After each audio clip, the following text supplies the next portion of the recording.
शहर की ताज़ा तरीन व खास खबरों के लिए अमरावती मंडल न्यूज़ चैनल को सब्सक्राइब करें तथा बेल आइकन को जरूर दबाएं।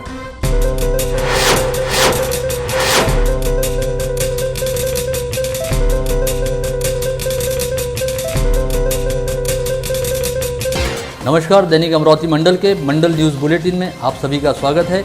आइए पेश करते हैं आज की कुछ खास खबरें। स्थानीय जिला व सत्र न्यायालय तथा जिला विधि प्राधिकरण द्वारा रविवार 13 दिसंबर को राष्ट्रीय लोक अदालत का आयोजन किया गया था, जिसमें 675 मामलों का आपसी सामंजस्य के साथ निपटारा किया गया। इस हेतु पूरे जिले में 29 न्याय मंडलों का गठन किया गया था, जिसमें न्यायाधीशों, अधिवक्ताओं व न्यायालयीन कर्मचारियों का समावेश था। लोक अदालत में समूचे जिले से 3706 दाखिल पूर्व मामले रखे गए, जिसमें से 675 मामलों का आपसी सामंजस्य के साथ निपटारा किया गया। साथ ही करीब 5,33,83,630 रुपयों की रकम का सेटलमेंट भी किया गया। जिला व सत्र न्यायाधीश तथा जिला विधि सेवा प्राधिकरण की अध्यक्षा उर्मिला जोशी फाल्के तथा सचिव AG संतानी के मार्गदर्शन में राष्ट्रीय लोक अदालत का सफलतापूर्वक आयोजन हुआ। इन दिनों शहर के विभिन्न थाना क्षेत्रों में आपराधिक वारदातों की घटनाएं काफ़ी तेजी से बढ़ रही हैं। ऐसे में शहर पुलिस आयुक्त डॉक्टर आरती सिंह के निर्देशानुसार शहर पुलिस आयुक्तालय अंतर्गत शनिवार की देर रात से रविवार की तड़के तक विभिन्न थाना क्षेत्रों में ऑल आउट व कॉम्बिंग ऑपरेशन चलाया गया, जिसके तहत विभिन्न थाना क्षेत्रों में 13 आरोपियों के खिलाफ प्रतिबंधक धाराओं के तहत कार्रवाई की गई, जिसमें से 2 लोगों के खिलाफ आर्म्स एक्ट के तहत अपराध दर्ज किए गए। साथ ही 11 वाहनों के खिलाफ मोटर वाहन अधिनियम के अनुसार कार्रवाई की गई और 13 संदेहित वाहनों को डिटेन भी किया गया। स्वर्गीय अशोक सोमानी की स्मृति में रविवार 13 दिसंबर को वेंकटेश लॉन के पास रक्तदान शिविर का आयोजन किया गया, जिसका उद्घाटन विधायक सुलभा खोड़के के हाथों हुआ। इस अवसर पर प्रमुख अतिथि के तौर पर सुपर कोविड अस्पताल के इंचार्ज डॉक्टर रवि भूषण उपस्थित थे। इस रक्तदान शिविर में 50 यूनिट रक्त संकलित किया गया। यह इस आयोजन का 34वां वर्ष था।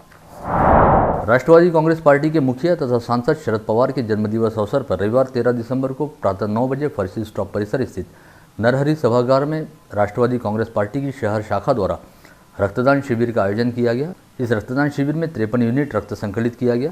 शिविर की सफलता पूर्व महापौर व पार्षद विलास इंगोले, राकापा के शहराध्यक्ष राजेंद्र महल्ले, डॉक्टर अजय गुल्हाने तथा राकापा व्यापारी आघाड़ी व बिजलीलैंड व्यापारी संकुल के अध्यक्ष विजय भुटला द्वारा महत प्रयास किए गए।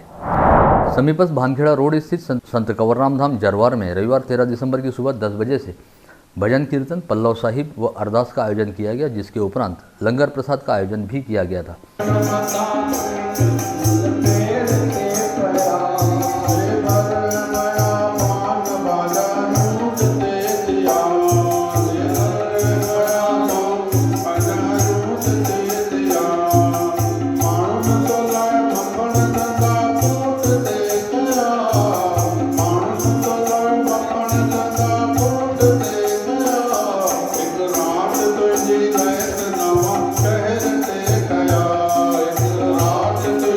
इस अवसर पर कई भाविक श्रद्धालुओं ने इस आयोजन में उपस्थिति दर्शाई।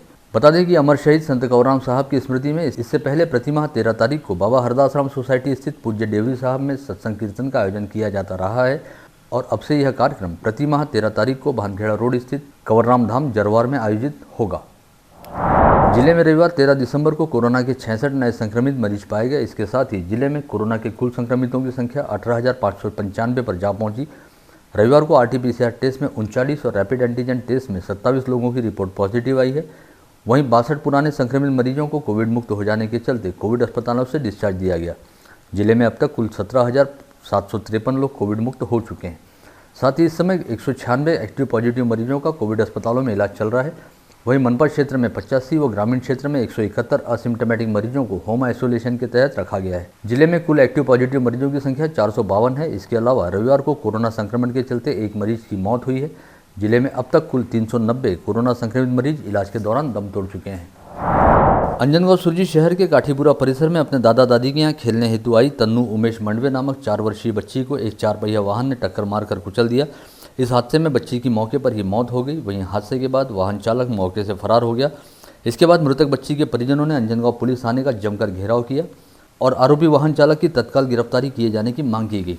अंजनगांव थाना पुलिस मामले की जाँच कर रही है।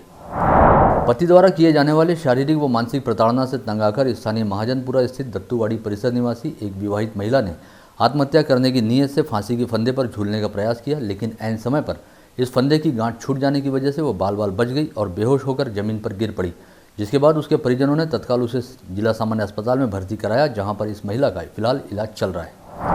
दरियापुर तहसील के खल्लार पुलिस थाना अंतर्गत बोराला स्टॉप के पास शनिवार की रात सड़क किनारे खड़े एक ट्रक से रास्ते से गुजर रही तेज रफ्तार दुपहिया जाकर भिड़ गई। इस हादसे में दुपहिया पर सवार विक्की आठौले नामक व्यक्ति की मौके पर ही मौत हो गई।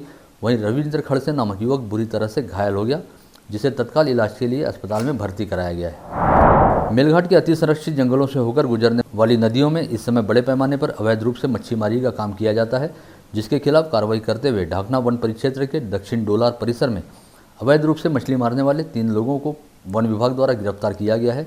हिरासत में लिए गए आरोपियों के नाम कैलाश भिलावेकर, हरिराम सावलकर व कालिया भिलावेकर बताए गए हैं। अकोला शहर निवासी सेवानिवृत्त विशेष शिक्षिका गोकर्णा दादाराव पुणकर का 65 वर्ष की आयु में विगत 11 दिसंबर को निधन हो गया था। इस बात की जानकारी मिलते ही अकोला के अस्पताल में भर्ती रहकर अपना इलाज करा रहे उनके पति दादाराव पुणकर ने भी 12 दिसंबर को अपनी अंतिम सांस ली। 78 वर्षीय दादाराव पुणकर सार्वजनिक लोक निर्माण विभाग से सेवानिवृत्त हुए थे। इन दोनों पति पत्नी के पार्थिवों पर अकोला के स्मशान भूमि में एक साथ अंतिम संस्कार किए गए। यहाँ यह विशेष रूप से उल्लेखनीय है कि विगत माह ही पुणकर दंपति ने दुपहिया पर करीब 700 से 800 किलोमीटर की यात्रा करते हुए अपने सभी नज़दीकी रिश्तेदारों से मुलाकात की थी। एक के बाद एक महज कुछ घंटों के अंतराल में पति पत्नी द्वारा देह त्याग देने की यह घटना इस समय अकोला शहर में चर्चा का विषय बनी हुई है।